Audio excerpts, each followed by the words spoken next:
अहोई अष्टमी पर राधा कुंड में स्नान से होती है संतान की प्राप्ति।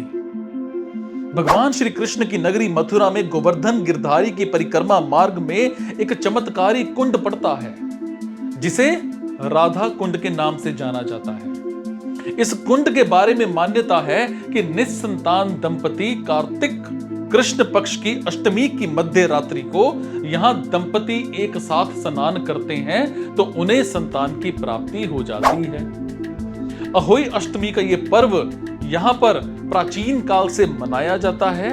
इस दिन पति और पत्नी दोनों ही निर्जला व्रत रखते हैं और मध्य रात्रि में राधा कुंड में डुबकी लगाते हैं। तो ऐसा करने पर उस दंपति के घर में बच्चे की किलकारियां शीघ्र ही गूंज उठती हैं। और इतना ही नहीं, जिन दंपतियों की संतान की मनोकामना पूर्ण हो जाती है वो भी अहोई अष्टमी के दिन अपनी संतान के साथ यहाँ राधा रानी की शरण में हाजिरी लगाने आते हैं। माना जाता है कि यह प्रथा द्वापर युग से चली आ रही है। इस प्रथा से जुड़ी एक कथा का पुराणों में भी वर्णन मिलता है।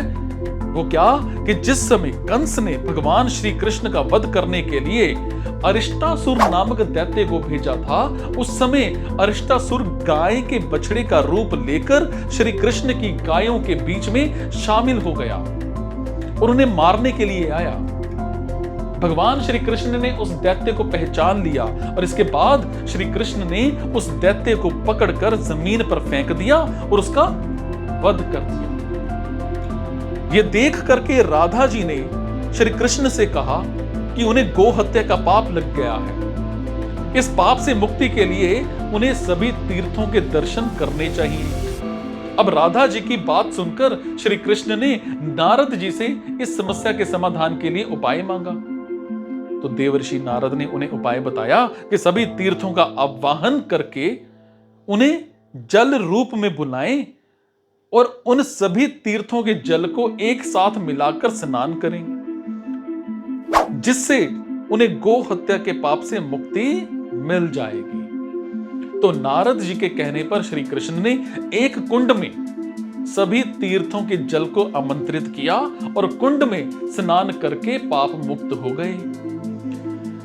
इस कुंड को कृष्ण कुंड कहा जाता है, जिसमें स्नान करके श्री कृष्ण गो हत्या के पाप से मुक्त हुए थे। और माना जाता है कि इस कुंड का निर्माण श्री कृष्ण ने अपनी बांसुरी से किया था। तो नारद जी के कहने पर ही श्री कृष्ण ने यह कुंड अपनी बांसुरी से खोदा था और सभी तीर्थों से उस कुंड में आने की प्रार्थना की, जिसके बाद सभी तीर्थ उस कुंड में आ गए। इसके बाद श्री कृष्ण के कुंड को देखकर राधा जी ने भी अपने कंगन से एक कुंड खोदा। जब श्री कृष्ण ने उस कुंड को देखा तो उसमें प्रतिदिन स्नान करने और उनके द्वारा बनाए गए कुंड से भी अधिक प्रसिद्ध होने का वरदान दिया, जिसके बाद ये कुंड राधा कुंड के नाम से प्रसिद्ध हो गया। तो पुराणों के अनुसार अहोई अष्टमी तिथि के दिन ही इन कुंडों का निर्माण हुआ था, जिसके कारण अहोई अष्टमी पर इस कुंड में स्नान करने की विशेष महत्वता है। कृष्ण कुंड और राधा कुंड की अपनी अपनी विशेषता है। कृष्ण कुंड का जल दूर से देखने पर काला और राधा कुंड का जल दूर से देखने पर सफेद दिखता है। जय जय श्री राधे।